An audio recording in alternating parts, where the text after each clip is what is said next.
अध्याय 10 प्रकाश। प्रकाश का परावर्तन और अपवर्तन क्लास 10th में है और 12th फिजिक्स में भी है।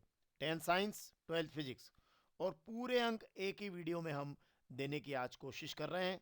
आप चाहे 1 अंक का क्वेश्चन हो, चाहे 2 अंक का क्वेश्चन हो, चाहे 4 अंक का क्वेश्चन हो, सारे के सारे प्रश्न हम कवर करेंगे क्लास 10 साइंस चैप्टर 10 के। देखिए, सबसे पहले 1 अंक से बात करना शुरू करेंगे। तो लेंस बनाने के लिए कौन सा पदार्थ प्रयुक्त नहीं किया जा सकता है? तो लेंस बनाने के लिए प्लास्टिक यूज कर सकते हैं, कांच यूज कर सकते हैं, जल का यूज कर सकते हैं, पर क्या मिट्टी का यूज कर सकते हैं? नहीं। अब दर्पण का सूत्र देखिए। तो दर्पण सूत्र जो होता है वो होता है यू वी एफ में संबंध। तो क्या लिखा है यहां पे? 1/f is equal to 1/u plus 1/v। उसके बाद हम बात करेंगे लेंस के सूत्र की। तो लेंस सूत्र भी 1 नंबर में इस तरीके से पूछा जा सकता है कि लेंस के लिए यूवीएफ में संबंध। लेकिन यहां पर एक मजेदार बात देखिए, 1/f is equal to 1/v minus 1/u। अब आप कहेंगे सर दर्पण सूत्र और लेंस सूत्र में हम कंफ्यूज हो जाएंगे एग्जाम में। तो आप एक काम कीजिए, 1/v को यहाँ आगे रख लेना, तो 1/v प्लस 1/u हो जाएगा दर्पण सूत्र में, और यहाँ 1/v माइनस 1/u हो जाएगा लेंस के सूत्र में।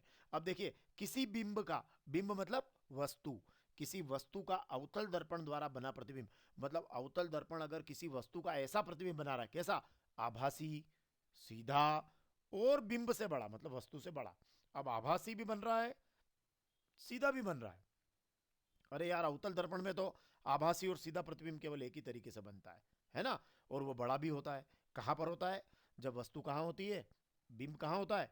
दर्पण के ध्रुव और फोकस के बीच में होता है। तो ये आपके एनसीईआरटी की बुक के ऑब्जेक्टिव है।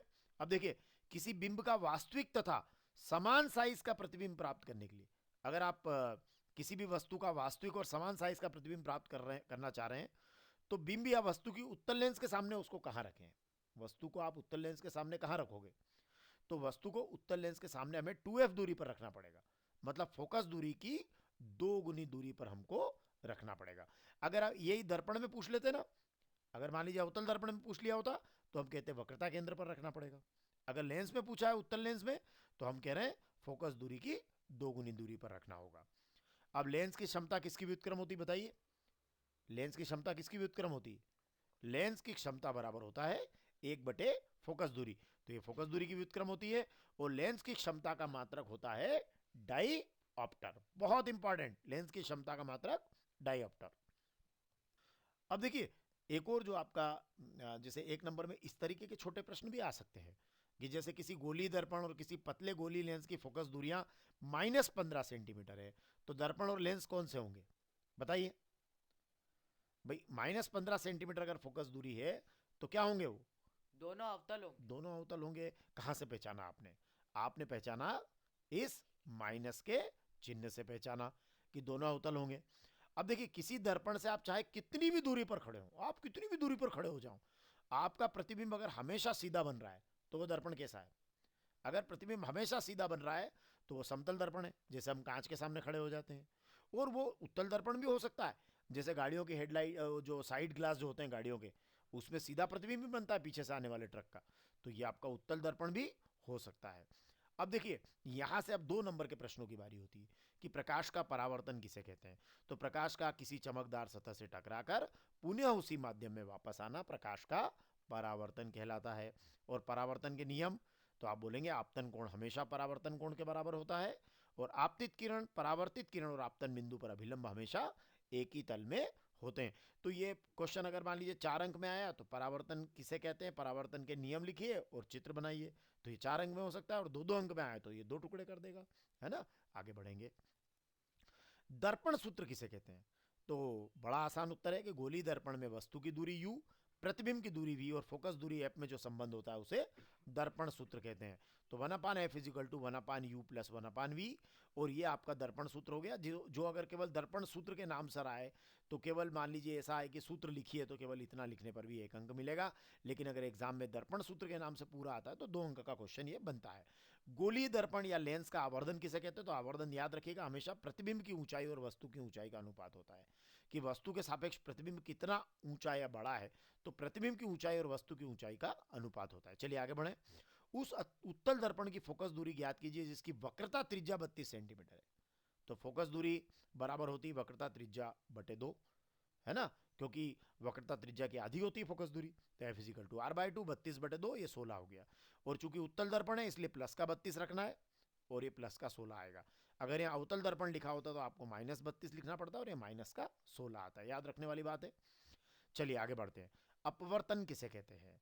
अब देखिए अपवर्तन क्या है, जब प्रकाश की किरण एक समांगी माध्यम से दूसरे समांगी माध्यम में, देखिए परावर्तन में तो क्या था, वो टकरा कर लौट गई थी उसी माध्यम में, लेकिन अपवर्तन में क्या होता है, वो एक समांगी माध्यम से दूसरे समांगी माध्यम में, मतलब एक समांगी माध्यम मतलब पूरा हवा, दूसरा समांगी माध्यम मतलब पूरा कांच, उसमें जाती है तो अपने मार्ग से क्या होती है, वो विचलित हो जाती है। इस गुण को कहते हैं अपवर्तन कहते हैं, है ना। अभी 2 नंबर में तो केवल परिभाषा आ सकती है, अगर 4 में आए तो फिर अपवर्तन के नियम भी लिखने को पूछे जा सकते हैं। जैसे अपवर्तन के नियम लिखिए, तो अपवर्तन के क्या नियम होंगे, आपतित किरण, अपवर्तित किरण। यहाँ अब देखिए बहुत सारे बच्चे गलती करते हैं, यहाँ परावर्तित लिख देते हैं। अरे भाई अपवर्तन के नियम पूछा है तो अपवर्तित लिखो। तो आपतित किरण, अपवर्तित किरण और आपतन बिंदु पर अभिलंब एक ही तल में होते हैं। अगर यही परावर्तन का नियम होता तो यहाँ परावर्तित शब्द आ जाता, नियम यही रहता। दूसरा, परावर्तन में क्या होता था कि आपतन कोण और परावर्तन कोण बराबर होते थे। यहाँ बराबर तो हो नहीं सकते क्योंकि विचलित हो गई है। तो आपतन कोण की ज्या मतलब साइन आई, ये आपतन कोण आई और इसकी साइन, ये साइन को ज्या बोलते हैं तो आपतन कोण की ज्या, और अपवर्तन कोण की ज्या, देखो अपवर्तन कोण को आर बोलते हैं तो आर की ज्या, साइन को ज्या बोलते हैं तो साइन का एक निश्चित अनुपात होता है जिसे माध्यम का अपवर्तनांक कहते हैं। तो म्यू बराबर साइन आई बटे साइन आर, और इसको स्नेल का नियम भी कहते हैं। अब देखिए 3 छोटे प्रश्न हो गए, अपवर्तनांक की परिभाषा हो गई, स्नेल का नियम क्या है ये हो गया, है ना, और साथ में अपवर्तन का नियम भी हो गया। अब देखिए वायु में गमन करती हुई एक प्रकाश की किरण जल में तिरछी प्रवेश करती है। अभी वायु से कहां आ रही है, जल में आ रही है, तो क्या अभिलंब की ओर झुकेगी? बिल्कुल झुकेगी। वायु कौन सा माध्यम है, कौन सा माध्यम है, वायु विरल माध्यम है। जल कौन सा है, सघन है, तो विरल से सघन में आएगी तो अभिलंब की ओर झुकेगी, बिल्कुल झुकेगी। कारण भी बता दिया कि विरल से सघन में जाने पर अभिलंब की ओर झुक जाती है। लेंस का प्रकाशिक केंद्र किसे कहते हैं? भाई लेंस का जो केंद्रीय बिंदु होता है उसको हम उसका प्रकाशिक केंद्र कहते हैं। आगे बढ़े, अभी ये बात तो मैं पहले कह चुका हूं कि लेंस की क्षमता किसे कहते हैं, तो लेंस की फोकस दूरी के व्युत्क्रम को उसकी क्षमता कहते हैं, और इसका मात्रक क्या है, डायोप्टर। बहुत इंपॉर्टेंट क्वेश्चन एग्जाम में रहेगा। अब मान लीजिए पूछ ले कि एक डायोप्टर क्षमता को परिभाषित क्यों, तो आप सीधे सीधे बताइएगा कि 1 मीटर फोकस दूरी वाले लेंस की क्षमता को 1 डायोप्टर कहते हैं। ठीक है, अगर किसी लेंस की फोकस दूरी 1 मीटर है तो उसकी क्षमता 1 डायोप्टर कहलाएगी। बहुत सरल शब्दों में भी आप लिख सकते हैं। अब देखिए 2 मीटर फोकस दूरी वाले किसी अवतल लेंस की क्षमता ज्ञात करो। अब मैं आपको सीधे सीधे बता देता हूं, अवतल लेंस दिया है तो 2 मीटर फोकस दूरी दी है, अवतल लेंस की फोकस दूरी होती है ऋणात्मक, तो ये -2 लिखना पड़ेगा, है ना। तो ये क्षमता बराबर 1 बटे फोकस दूरी, देखिए यहाँ लिखा है लेंस की फोकस दूरी के व्युत्क्रम को उसकी क्षमता कहते हैं, तो ये क्षमता बराबर 1 बटे फोकस दूरी। अब कितना दिया है, 2 मीटर दिया है तो 2 लिखिए, लेकिन कौन सा लेंस है, अवतल लेंस है तो -2 लिखना पड़ेगा। 1/2 को 0.5 बोलते हैं, -0.5 हो गया। तो इस तरीके से आपका ये प्रश्न हो जाता है।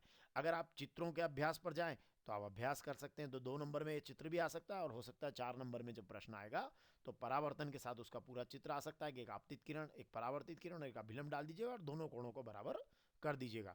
तीर के निशान जरूर लगाइएगा। अगर अपवर्तन का चित्र आ जाए तो देखो फर्क बिल्कुल पता चल रहा है कि इधर हवा है इधर कांच है, और देखिए हवा से कांच में ही तो आने वाली किरण को तो हम हमेशा आपतित लिखते हैं, यहाँ भी आपतित लिखा, यहाँ भी आपतित लिखा, लेकिन यहाँ टकरा कर लौटी तो परावर्तित लिखा और यहाँ अपवर्तित लिखा, ये फर्क है। अब यहाँ दोनों कोण बराबर है, यहाँ कोण बराबर नहीं है, बड़ा कोण है छोटा कोण है ना, इसीलिए वो स्नेल का नियम जो है यहाँ पे लगा है। तो ये दोनों चित्र की आप अगर तैयार कर लेते हैं तो आपका 4 नंबर का क्वेश्चन भी बनता है, 2 नंबर का भी बनता है। आगे बढ़े, अगर गोली दर्पण से संबंधित कुछ परिभाषाएं एग्जाम में पूछ ली जाए तो 4 नंबर में पूछी जाती है। इनमें से कोई परिभाषा 1 नंबर में भी आ सकती है और 2 नंबर में भी आ सकती है कि ध्रुव किसको कहते हैं। तो गोली दर्पण जो भी होता है उसका जो परावर्तक पृष्ठ होता है उसके सेंटर को बोलते हैं ध्रुव। मतलब दर्पण के परावर्तक पृष्ठ जो रिफ्लेक्टर होता है उसका सरफेस होती है, उसका मध्य बिंदु या उसका केंद्र कहलाता है ध्रुव। अब वक्रता केंद्र क्या होता है, हमें पता है गोली दर्पण किससे बनता है, गोले से। तो जिस गोले का वो भाग होता है उसके केंद्र को उसका वक्रता केंद्र कहते हैं। तो गोली दर्पण का जो परावर्तक पृष्ठ होता है वो जिस गोले का भाग होता है उसके केंद्र को उसका वक्रता केंद्र कहते हैं। अगर वो पूछ ले वक्रता त्रिज्या, तो देखिए त्रिज्या मतलब तो दूरी होगी, सारी दूरियां ध्रुव से नापते हैं, तो ध्रुव और वक्रता केंद्र के बीच की जो दूरी होगी वो वक्रता त्रिज्या कहलाएगी, उसको हम आर कहेंगे। ठीक है, बहुत सिंपल डेफिनेशन है। और अगर मुख्य अक्ष पूछ ले तो आप सीधे आप ध्रुव से फिर से वक्रता केंद्र को जोड़िएगा कि ध्रुव और वक्रता केंद्र मतलब आप कहें कि ध्रुव और वक्रता त्रिज्या से गुजरने वाली सीधी काल्पनिक रेखा, मतलब वक्रता त्रिज्या से क्या गुजरने वाली, आप तो बोल दीजिए ध्रुव और वक्रता केंद्र से गुजरने वाली सीधी काल्पनिक रेखा। या यूं कहें कि जो वक्रता त्रिज्या बनाने वाली जो काल्पनिक रेखा होती है उसको हम बोलते हैं मुख्य अक्ष। और मुख्य फोकस क्या होता है, जो आपका अवतल दर्पण होता है उसमें जब मुख्य अक्ष के समांतर किरणें आती है तो दर्पण से उनका परावर्तन होता है, और परावर्तन के बाद वो जिस बिंदु से गुजरती है उसको हम अवतल दर्पण का मुख्य फोकस कहते हैं। अब फोकस दूरी क्या होगी, ये फिर दूरी हो गई। दूरी हमेशा किससे मापी जाती है, ध्रुव से नापी जाती है। तो जैसे आपने लिखा ना ध्रुव और वक्रता केंद्र के बीच की दूरी वक्रता त्रिज्या, ऐसे लिख दीजिएगा ध्रुव और फोकस के बीच की दूरी फोकस दूरी कहलाती है। तो यहाँ से आपकी 4 नंबर की डेफिनेशन भी आ सकती है, एग्जाम में 2 नंबर का क्वेश्चन भी आ सकता है और कोई एक पूछने पर 1 नंबर का भी आ सकता है। और ये पूरा पूरा जो मैंने आपको बताया है ये कंप्लीट अभी इस साल के सिलेबस के हिसाब से तो 8 मार्क्स आप मान के चलिए इसमें से आ रहा है, लेकिन अगर आप 1, 2 और 4 नंबर के हिसाब से तैयारी करना चाहें तो बहुत अच्छी तैयारी इसके माध्यम से हो सकती है। धन्यवाद।